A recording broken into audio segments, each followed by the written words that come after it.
안녕하세요. 30대 초반 대구에 살고 있는 여성입니다. 저는 아직 결혼은 안 했고 식구들과 의지해서 오순도순 잘 살고 있어요. 제가 집에서 일을 하고 있는 사람인데 오랜만에 아침에 외출을 했다가 문득 하늘이 너무 맑은 걸 봤는데요. 기분도 좋아지고 무엇보다 보고 싶은 사람이 생각이 나 하루 종일 마음이 묵직하더라고요. 잠깐의 외출로 생각난 그리운 사람이 제 머릿속을 떠나지 않아 글로 추억해 보려 합니다. 제 말도 안 되는 사연 한번 들어보고 가주세요. 저는 어릴 적 부모를 잃고 8살 차이 나는 언니와 함께 친척 집에서 컸어요. 친척들은 부모 없는 저희를 불쌍하게 봐주어 걷어주었고, 저랑 언니는 부모님이 왜 돌아가셨는지 알지도 못한 채 그렇게 성인이 되었습니다. 부모님이 돌아가신 건 저희가 굳이 묻지 않기도 했어요. 모두가 알아봤자 슬프기만 할 거잖아요. 그렇게 친부모님은 우리 기억에서 거의 잊혔고, 저희가 효도를 해야 할 분들은 우리를 자식처럼 키워주신 이모와 이모부였습니다. 이모랑 이모부는 자식이 없어서 우리를 더 좋아해 줬어요. 이모 부부는 두 분 다 약사였던지라 부부 약국을 운영하셨습니다. 규모가 작은 약국이긴 했지만 그 동네엔 약국이 그것뿐이라서 운영이 잘 된 편이었죠. 저희는 이모 부부의 재력 덕분에 어렵지 않게 자랐어요. 부모님이 안 계시면 되게 힘든 여생을 보내는데 다행히 저희는 마음 좋은 이모 부부의 덕을 크게 봤습니다. 언니도 저도 하고 싶은 걸 하면서 컸는데 언니는 워낙 범생이라서 대기업에 한 번에 입사를 했어요. 언니는 대학을 졸업하자마자 돈 잘 버는 직장인이 되었습니다. 그런 언니는 제게 롤모델이나 다름없는 존재였지만 따라가기엔 제 의지가 한참 모자랐어요. 저는 하고 싶은 게 없어서 그저 사는 대로 대학을 졸업했고 집에서 쉬다가 평범한 회사원이 될 뿐이었습니다. 하지만 제게는 저만의 신념이 있었어요. 직장이 중요한 게 아니라 직장에서 번 돈으로 내 취미 생활을 하는 것에 더 중점 두고 싶었기에 크게 직업엔 관심 없는 편이었죠. 사실 언니도 돈 버는 것에 목적이 있어서 대기업을 목표로 들어간 겁니다. 언니가 되고 싶었던 건 돈을 많이 버는 사람이 되는 거였거든요. 그러니 어쩌면 우리 자매는 꿈보단 각자의 현실을 쫓는 사람이었다고 보는 게 맞을 듯 하네요. 언니 얘기를 더 해보자면 언니는 공부쟁이에다가 자기가 원하는 목표면 반드시 도달하려 피땀 흘리는 노력파였어요. 그래서 저는 솔직히 언니가 결혼 안 하고 자기 투자에만 욕심내며 살 줄 알았습니다. 저희는 각자 직장으로 통근을 하고 있었는데 정말 평소와 다름없던 어느 날 언니가 결혼을 하겠다고 발표를 하더라고요. 그날 저 진짜 많이 놀랐습니다. 학교 다니면서 한 번도 언니가 연애하는 걸 본 적이 없었는데 어느 사이에 남자친구를 만들어서 그렇게 깊은 사이까지 갔는지 좀 많이 신기했어요. 공부 괴물인 줄만 알았는데 언니도 사랑에 움직이는 사람이구나 싶어 인간미도 느꼈죠. 이모랑 이모부도 마찬가지였습니다. 사람답게 사는 저와 달리 항상 제 할 일 아니면 잘 웃지도 않던 언니가 결혼을 한다니 아주 관심 있게 눈을 빛내셨어요. 언니한테 조심스럽게 형부될 사람에 대해서 질문을 했죠. 사업하는 사람이야. 친구 소개로 만났어. 만난 지는 3년 됐고 그동안 말 못했던 건 관계가 확실해지면 알리고 싶어서 굳이 말할 필요를 못 느꼈던 거야. 사업을 하는 친구라고? 그렇구나. 근데 사업하는 사람은 좀 불안정하지 않을까? 같은 직장 다니는 동료에는 괜찮은 사람이 없었어? 이모 부부는 형부가 사업하는 남자라는 소리에 살짝 실망하는 기색을 보였습니다. 어른이고 부모라면 사업이란 게 안정적이지 않으니 걱정을 할 수도 있는 부분이었죠. 이모는 제법 더 조심스럽게 언니에게 걱정을 했지만 언니는 형부의 능력을 이미 만나는 기간 동안 확인을 해왔고 충분히 인정한다면서 확고한 마음을 내비쳤어요. 그래서 저희 식구는 더 이상 별다른 말을 못했죠. 언니는 워낙 똑부러지고 혼자서 잘하고 잘 사는 사람이기 때문에 결혼도 잘할 거라 우리 식구들은 그렇게 생각했습니다. 언니의 안목까지 믿었던 거죠. 그러나 똑부러진 언니도 실수를 할 수 있는 사람이라는 걸 이번 경험을 통해 알았어요. 아직도 그날의 언니만 생각하면 마음이 찡하게 울립니다. 저희 식구 앞에서 처음으로 환하게 웃으며 행복하게 집을 떠났던 언니는 결혼 생활을 시작한 지 불과 2년 만에 싸늘한 주검이 되어 우리 곁으로 돌아왔어요. 영안실에서 언니를 마지막으로 본 그때의 모습이 또 한 번 제 뇌리를 지나가네요. 당시 형부한테서 언니가 스스로 극단적인 선택을 했다는 소식만 전달받고는 아무런 앞뒤 상황 전혀 모른 채 장례식장으로 달려갔었습니다. 심장이 너무 빨리 뛰었고 장례식 입구를 보자마자 눈물이 터져 나왔어요. 이미 장례식 문턱을 넘어가면서도 저는 사실이 아니길 바랐습니다. 하지만 믿을 수 없게도 형부가 기다리고 있는 빈소에는 언니의 영정사진이 세워져 있었어요. 너무 놀란 저는 발걸음을 뗄 수가 없었습니다.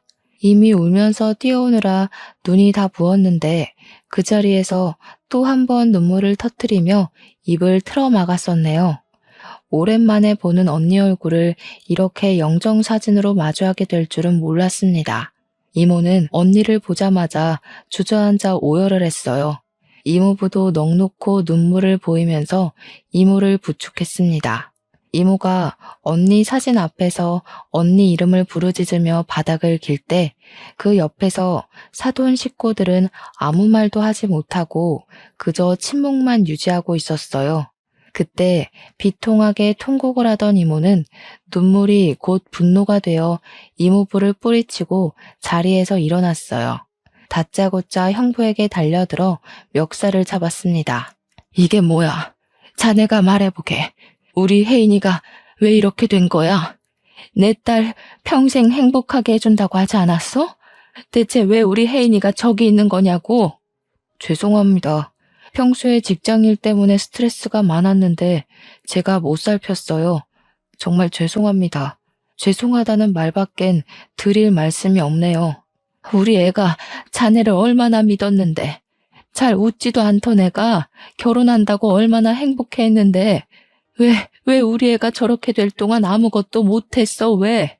언니가 말을 안 해서 저희 식구는 전혀 모르고 있었습니다. 형부 말에 따르면 언니가 결혼 생활과 직장 생활의 병행을 잘 적응 못해서 크게 힘들어했다고 하는데 상상도 못했어요. 언니는 펜으로 허벅지를 찔러가며 밤새 수능 공부를 할 때도 대기업 합격을 위해 대학과 학원을 병행하고 인터넷 강의까지 들으며 시간을 보냈을 때도 힘든 기색 하나 없었던 사람이에요. 쉬엄쉬엄 하라는 이모 말에도 체력이 남아 돈다며 오히려 이모랑 이모부의 걱정을 안심시켜주던 언니였습니다. 그런데 직장 다니면서 결혼 생활에 적응을 못해 극단적인 선택을 했다뇨. 그럼 직장이 힘들었다는 걸까요? 결혼 생활이 힘들었다는 걸까요? 강철 언니를 무너뜨리려면 어떤 영역이 얼마나 힘든 강도였다는 걸까요? 언니는 형부와 지내는 동안 시름시름 앓으며 간간히 안색이 안 좋은 게 보였는데 형부가 물어도 괜찮다고만 해서 형부도 그러려니 넘겼다고 했어요. 그러다 언니가 극단적 선택을 한 당일 주말 아침에 형부가 한 번 더 언니 안색을 걱정했고 병원 가자고 권유도 했다고 했습니다. 그때 언니는 그냥 아침 공기 좀 쐬고 오겠다고 집을 나갔을 뿐이고 그 이후 저녁까지 들어오지 않았다네요. 형부가 걱정이 돼서 뒤늦게 연락을 했지만 언니 폰이 집에 있다는 것도 그때쯤에 알았다고 했어요. 그래서 경찰에 신고를 했던 거고 언니가 주검이 되어 돌아왔다고 했습니다. 언니에게 그런 고충이 있는 줄도 모르고 그저 언니가 괜찮다고 하면 진짜 괜찮은 줄 알고 넘겼던 지난 과거까지 후회가 되었어요. 언니를 존경하기만 했지 단 한 번도 언니에게 위로를 줘야겠다는 생각은 못 해봤습니다. 제가 언니에 대한 관심이 부족해서 점점 시들어가는 언니를 일찍 발견해주지 못한 게 너무 미안했어요. 자라면서도 외롭게 공부랑 다투며 사람과의 추억도 제대로 못 쌓았던 우리 언니. 그런데 마지막 가는 순간까지도 누구 하나 손잡아주는 사람 없이 그렇게 홀로 쓸쓸히 갔네요. 하나밖에 없는 내 사랑하는 언니가 너무 불쌍해서 그날 빈소에서 참 많이 울었습니다. 사람이 울다가 죽을 수도 있다는 걸 느꼈을 만큼 고통스럽게 울었어요. 이모는 3일 내내 빈소를 떠나지 않고 자책을 했어요. 밥도 안 먹고 언니 사진만 바라보면서 자신이 조금 더 엄마처럼 품어줬다면 이렇게까지 슬픈 선택은 안 했을 텐데 하면서 끊임없이 죽은 언니한테 용서를 빌었습니다. 발인식이 오기까지 너무 짧은 시간이었어요.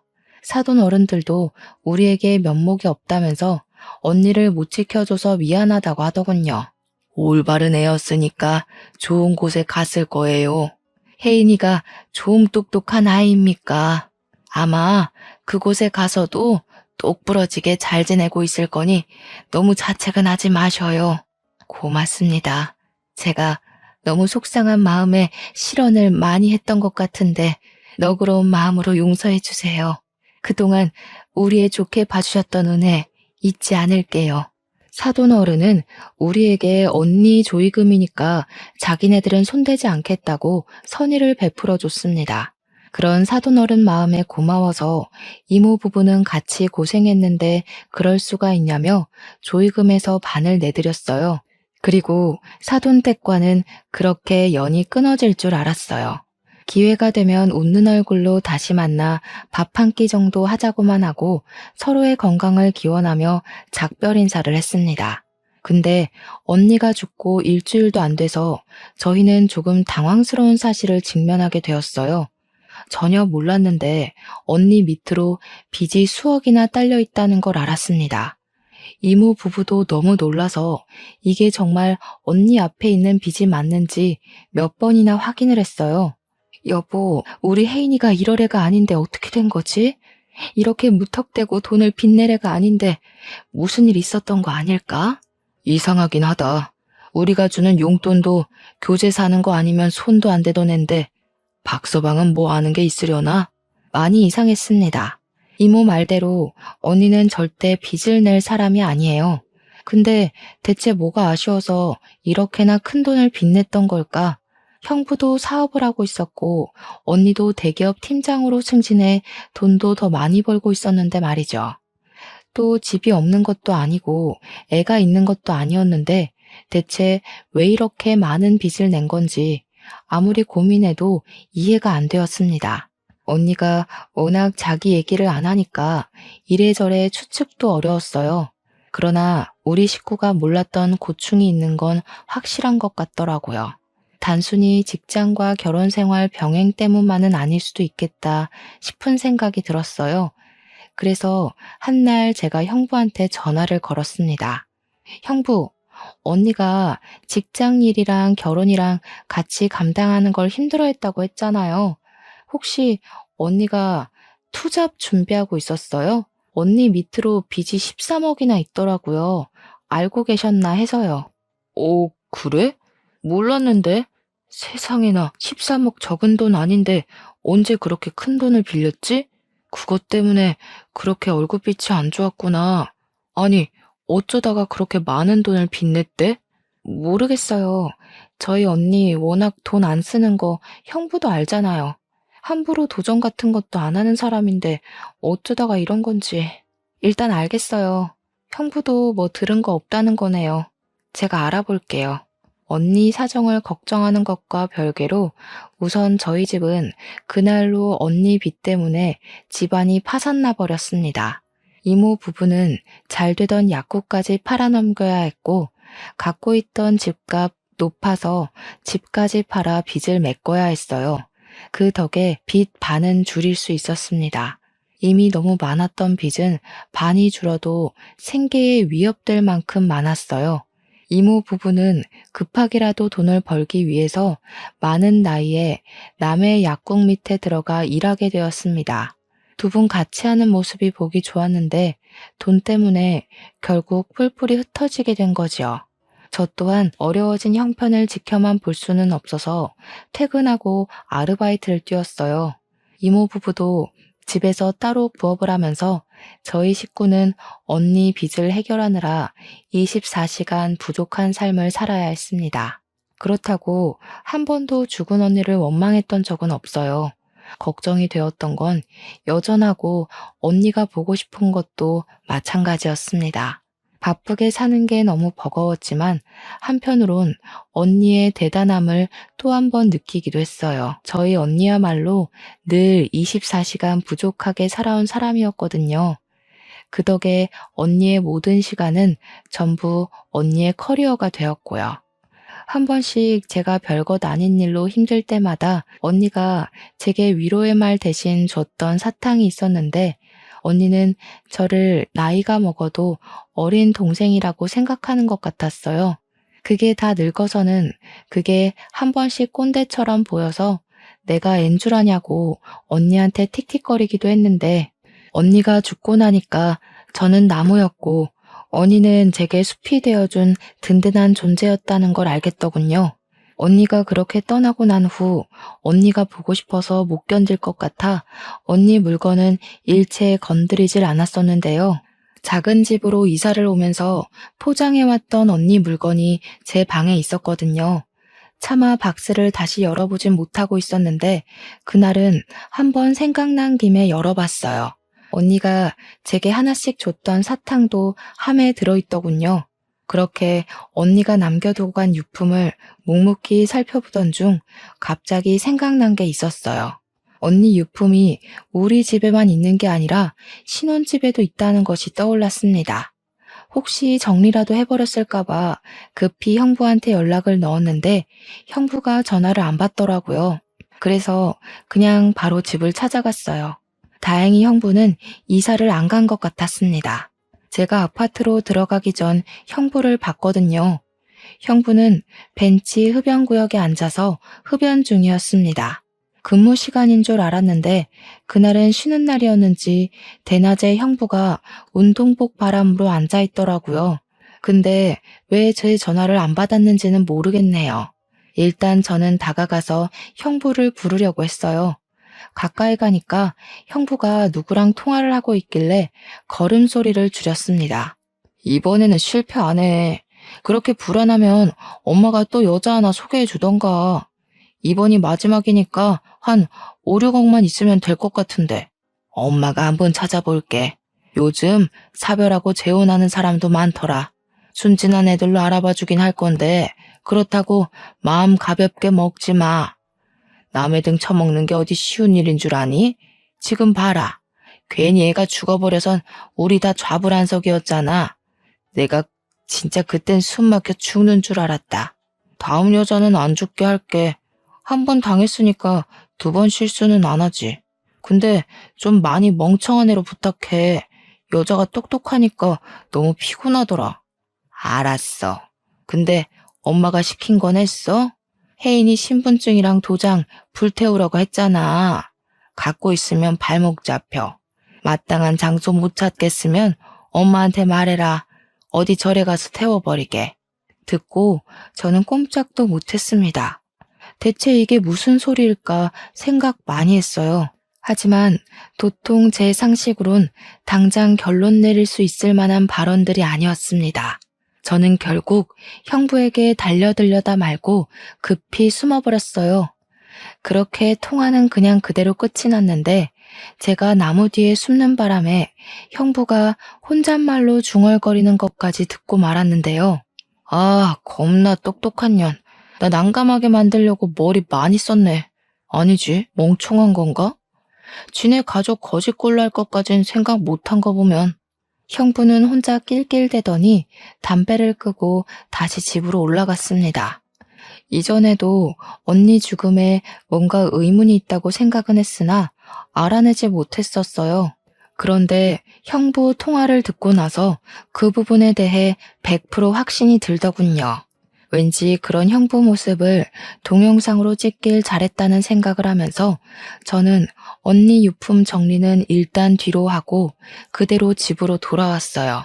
그렇게 방구석에 박혀 있는데 내내 형부랑 안싸돈의 목소리가 제 기분을 찝찝하게 만들었습니다. 저는 결국 다시 언니 유품을 핑계로 형부 집을 찾았어요. 다시 찾은 그 집은 이전과는 다른 용기를 갖고 가야 했습니다. 초인종을 누르기까지 너무 두려웠어요. 그 통화만으로는 우리 언니가 죽은 게 형부랑 관련이 있는 것 같은데 확실한 사실은 잘 모르지만 형부란 존재가 그때부터 좀 공포로 느껴지더라고요. 최대한 표정 관리하고 초인종을 눌렀더니 평소 제게 친절했던 형부가 나왔습니다. 이렇게 저를 반갑게 맞이해주던 형부가 언니에게 무서운 짓을 한 사람이라고 하기엔 너무 매칭이 안 되었어요. 저는 형부에게 미리 언니 유품 때문에 들릴 거라고 얘기를 했었기 때문에 별다른 설명은 붙이지 않고 들어섰습니다. 형부, 요즘 식사는 잘해요?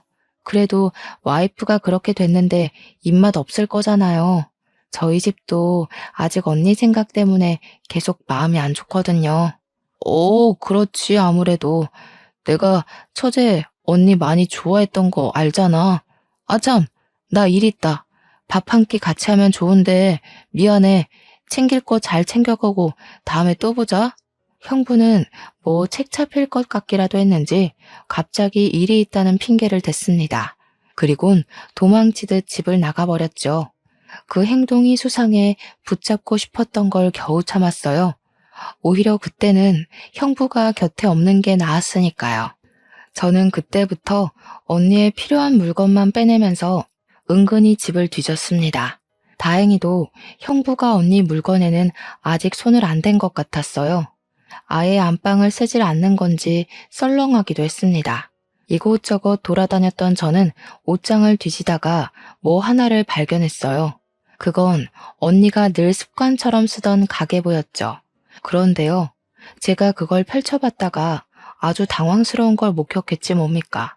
언니 가계부에 결혼 생활을 시작하고 2개월부터 해서 언니 죽음 직전까지 정신병원 방문 기록이 적혀 있더라고요. 그리고 그 페이지들 사이에는 우울증 진단서까지 꽂혀 있었습니다. 형부 말대로 직장과 결혼 생활 병행이 힘들어서 그랬던 걸까요? 대체 무슨 일을 겪었길래 병원을 갔을 정도로 정신질환까지 앓았던 걸까요? 그렇잖아도 언니 죽음에 의심을 품고 있는데 언니의 사망 당월 페이지에 남편과 사돈댁이 죽이고 싶게 밉다는 짧은 문구까지 적혀 있는 걸 보고 또 형부의 통화 내용이 떠올랐습니다. 이거 이대로 넘어가면 안 될 일이구나를 직감했어요. 저는 일단 언니 병원 진단서에 적혀 있는 병원을 찾아갔습니다. 그리고 언니랑 상담했던 의사를 찾았죠. 의사에게 언니의 사망 소식을 알리자 참담한 표정을 지으며 많이 속상해 하더라고요. 도대체 언니가 결혼이랑 직장 때문에 얼마나 힘들어했던 거예요? 어느 부분에서 힘들었대요? 꼭 좀 말씀해 주세요. 아무래도 저희 언니가 직장이랑 결혼 힘들다고 그렇게 갈 사람은 아닌 것 같아서요. 그게 무슨 소리예요? 혜인 씨가 그렇게 말씀하시던가요? 아니요, 형부한테서 들었어요. 사돈 쪽에서 전부 언니가 그렇게 갔다고 얘기해줬거든요. 역시 아닌 거죠? 도대체 언니한테 무슨 일이 있었던 거예요? 제 입에서 형부 소리가 나가니 의사가 얼굴색이 싹 변하면서 사색을 표현했습니다. 그러면서 의사가 아무래도 확실히 우리 언니가 억울하게 생을 마감한 것 같다고 솔직하게 있었던 일들을 말해주었는데요. 그 내용은 너무나도 충격적이었고 다시금 떠나간 언니를 떠올리게 했습니다. 그리고 그 자리에서 저를 또 울게 만들었죠. 의사 말은 이랬습니다. 형부가 결혼을 하고 한 달 만에 하던 사업을 접고 다른 사업을 시작했대요. 그 사업이 심심하니까 금방 접고 다시 다른 걸 시작했고 또 접고 또 시작하고를 반복하며 살았다고 했습니다. 어떻게 형부가 돈 많이 드는 사업을 금방 하고 금방 접고 할 수 있었냐 하면 이게 바로 저희 언니 죽음과 관련이 되어요. 형부가 언니 몰래 언니 이름을 달고 돈을 빌렸기 때문이었죠. 하지만 똑똑한 언니한테 형부는 머지않아 그 사실을 바로 들켰다고 했습니다. 근데 언니가 그걸 그냥 넘어갔대요. 그 돈이 무려 15억이나 되었다고 하셨습니다. 그러니까 형부가 철딱선이 없는 애처럼 이런저런 사업에 손 담가볼 때 언니 혼자서만 집안 생활비부터 형부가 달아놓은 빚을 대신 갚아갔다는 겁니다. 그것 때문에 언니랑 형부랑 하루가 멀다 하고 싸우기까지 했는데 그 와중에 형부는 잘한 것도 없으면서 자존심 상한다고 언니에게 손찌검도 했었다네요. 의사가 처음에는 신고하자고 언니를 설득했대요. 그런데 언니가 우리 집에 알려지면 자기가 짐이 되는 격이니 그게 싫어서 버틸 때까지 버틴 거라고 하더군요. 그게 골마서 결국 우울 증세로 이어졌고 그렇게 참았던 게 2년이라고 했습니다. 언니는 실제 중증 우울증 환자였다고 합니다. 중증 우울증 환자는 언제 목숨을 포기해도 이상하지 않을 증세거든요. 이런 상황에서 더 충격적인 건 사돈댁의 태도였습니다. 언니가 형부의 짓거리를 사돈에게 말했었는데 사돈 쪽에서 어쩌라는 식의 반응이 나왔다네요. 순 헛똑똑이었던 스스로를 탓하라면서 자기 인생은 자기가 잘 책임져야 되는 거라고 남 탓하지 말랬답니다. 어떻게 우울증이 있는 사람을 그렇게 질책하고 함부로 할 수가 있단 말입니까? 의사의 말을 종합해보면 사실상 언니를 죽인 사람은 형부랑 사돈댁이라는 거 아닌가요? 언니가 우울증인 거 알았다고 하는데도 그런 사람을 방치하고 빚만 내서 죽음에 이르게 한 거잖아요. 우리 언니가 왜 죽었는지 다 알고 있었으면서 뻔뻔하게 장례식에서 눈물을 보였던 거예요. 저희 손을 잡으면서 언니가 좋은 곳에 갔을 거라고 얼굴에 철판 깔고 위로하던 사돈들 모습이 떠오르자 저는 참을 수 없이 화가 났습니다. 모든 걸 알고 주체할 수 없을 만큼 화가 난 저는 이대로 둘 수 없어 당장 법조인을 찾아갔어요. 의사 동의를 받고 녹음했던 내용을 들려주며 상담을 받았습니다. 인감도장이나 신분증을 훔친 사실을 입증할 수 있으면 사기죄와 사문서 위조죄로 고소할 수 있다고 하길래 저는 형부랑 안싸돈이 통화하던 영상을 보여줬어요. 다행히 증거 채택이 가능할 것 같다고 하더군요. 그리고 저는 이 사실을 이모 부부에게 전달했어요. 이모 부부도 저처럼 꽤나 충격 먹으면서 머리 끝까지 화를 냈고 불쌍한 우리 언니가 생각나 눈물을 보였습니다. 내가 이놈들 싹 다 죽여놓을 거야. 어떻게 사람이 그렇게까지 버러지 같을 수가 있어? 그래놓고 우리 딸 조의금까지 받아가? 우리 혜인이 어떡하니? 불쌍해서 어떡해? 내가 정말 그놈들 머리털을 싹 다 뽑아버려야지. 우리 딸 억울하게 간 만큼 똑같이 울게 만들 거야. 지옥이 뭔지 내가 보여줘야겠어. 그렇게 저희는 무작정 사돈 어른이 일하고 있다는 부부 심리 상담센터를 찾아갔어요. 직업도 참 그 사람들한테 안 어울리는 옷이 아닙니까? 우리 언니를 죽게 하고 자기 아들과 사별시켜 놓은 사람들이 부부들을 대상으로 상담을 한다는 게 웃기잖아요. 여길 찾은 고객들은 여기 상담사들이 살인자인 줄도 모를 텐데 한시라도 당장 제가 알려주고 싶었어요. 그런데 더 어이없는 건 뭔 줄 아시나요? 처음 언니가 결혼 약속만 했을 때 제가 언니 따라 사돈 만나러 가는 길에 이 센터를 와본 적이 있었거든요. 그때는 딱 봐도 운영하기 힘든 만큼 센터 사정이 어려워 보였어요.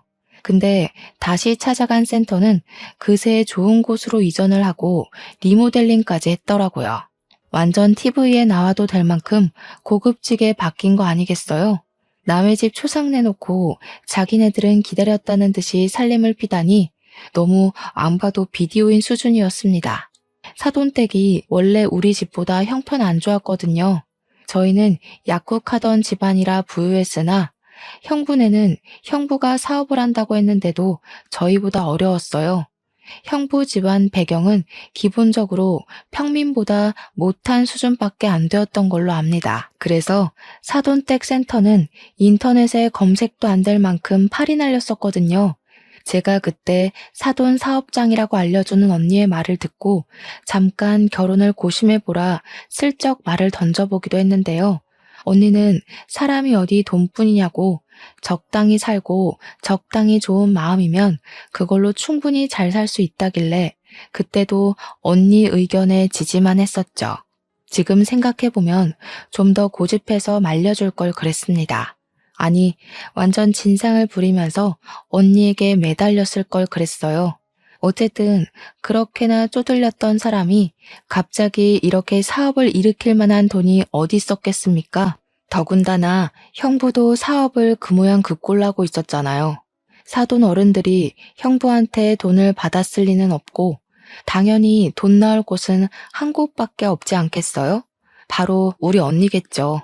우리 언니 목숨을 앗아간 돈으로 지네들 밥줄이나 키우고 있었다는 게 너무나 열이 받았어요. 그 사실까지 알고 그 센터를 찾아갔기 때문에 이모부는 센터의 번지르르한 입구를 보고 더 화가 났고 문 옆으로 세워진 화분을 전부 발길질에 깨트려 버렸습니다. 무작정 안으로 들어갔더니 직원이 바깥 소란을 알고 당황해서 무슨 일이냐고 저희를 막더군요. 살인미수죄 공모로 같이 조사받고 싶지 않으면 비키세요. 그리고 지금부터 그쪽들이 모시는 상사 수준이 어떤지 잘 보시고 하루빨리 이직하시는 게 좋으실 겁니다. 오늘부로 여기 문 닫을 거거든요. 저는 직원들을 뿌리치고 당장 사돈 어른들을 찾았습니다.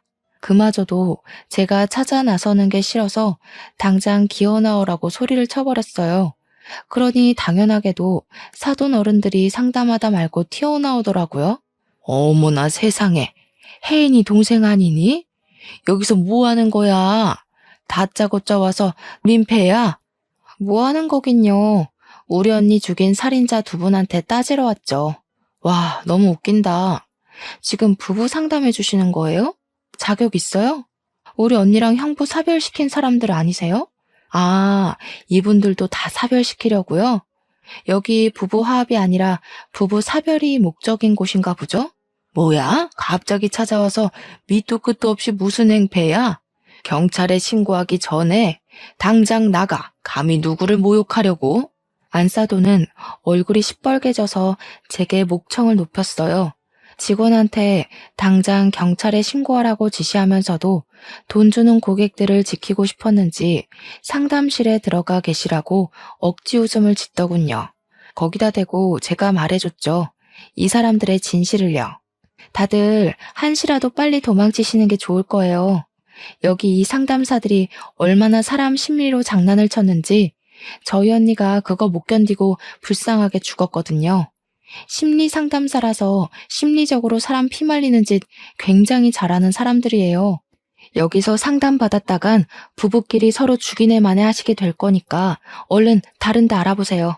그러자 제 입을 다물게 만들고 싶었던 안사돈이 앞일 생각 못하고 제 뺨을 갈기면서 분위기가 더 심하게 산만해졌습니다.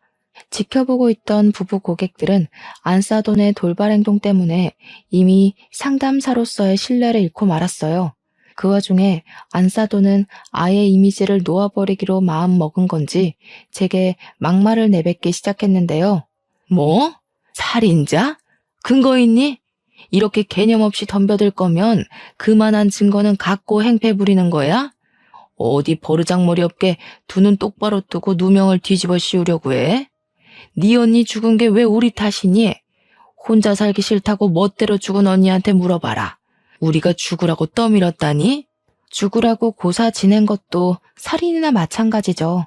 하긴 이렇게 철판이 두꺼워야 남의 명의 도용해서 수억대 돈을 빼낼 수 있었겠죠.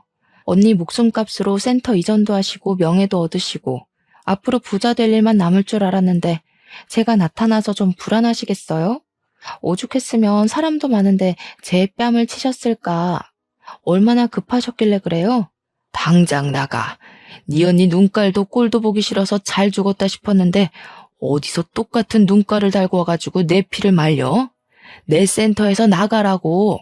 안사돈의 대사는 저보단 듣는 고객들에게 더 충격을 주었던 것 같습니다.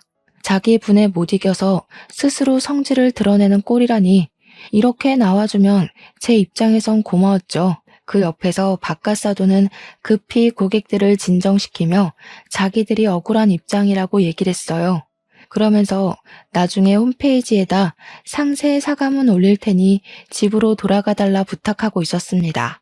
그러자 이모부는 역 같은 소리 제발 좀 그만하라고 바로 바깥사돈 멱살을 잡았어요.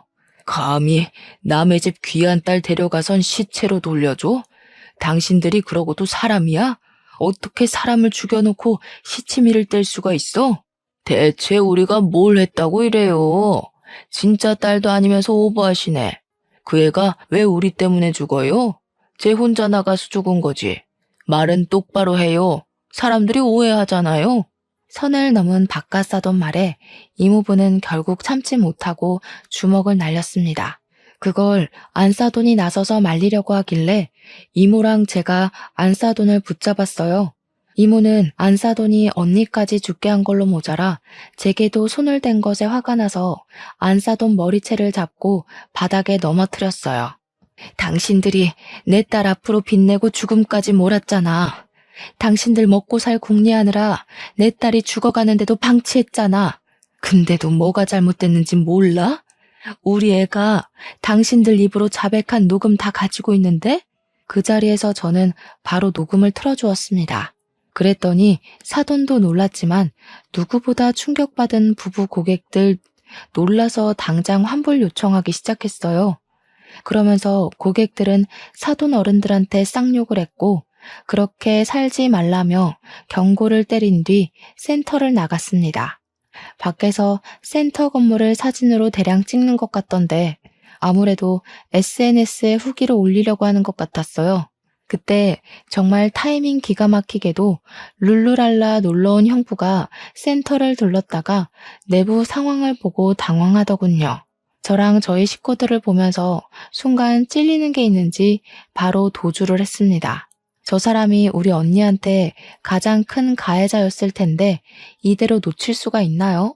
저는 형부를 잡기 위해 곧장 쫓아갔어요. 그런데 역시 여자의 몸으로는 좀 역부족이더군요. 할 수 없이 바로 경찰에 신고를 했지만 경찰이 오는데 10분이나 걸리는 바람에 이미 도주한 형부는 당장 잡지 못했습니다. 하지만 저는 형부와 사돈 가족들을 전부 사기죄로 고소 진행부터 했어요. 신고 접수가 되자마자 당연히 수사가 진행되었고 다행히도 언니가 쓰던 가계부, 언니 명의의 통장, 그리고 그들이 태웠다고 발언했던 언니의 도장과 신분증이 전부 증거물과 증언이 되어서 경찰에게 제출되었어요. 언니 신혼집 침대 밑에서 언니 휴대폰도 발견됐다고 하더라고요. 거기에는 언니랑 사돈댁과 형부랑 통화하면서 다퉜던 내용이랑 빚 가지고 신랑이 벌이는 정황들까지 전부 녹취록으로 남아 있었습니다. 녹취록에 담긴 언니 목소리와 강압적인 형부의 목소리는 아직도 잊히지 않을 만큼 정말 속이 상했어요. 형부는 언니 몰래 명의를 도용했다가 언니에게 들키고 나서는 사죄하긴커녕 더 과감하게 나왔더라고요. 언니가 자신보다 체격이 작은 걸 이용해 대출을 강요했고 협박까지 했다는 걸 그 녹취록을 통해 알 수 있었습니다. 그래서 형부에게 강요죄와 협박죄, 사기죄를 전부 물어 고소를 진행할 수 있었어요.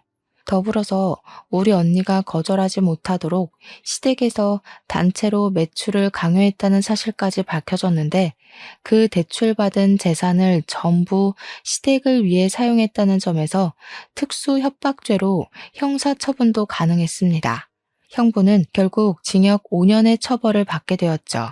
직접적인 가해자는 형부였다고 하더라도 사돈 가족들에게는 죄가 없겠습니까?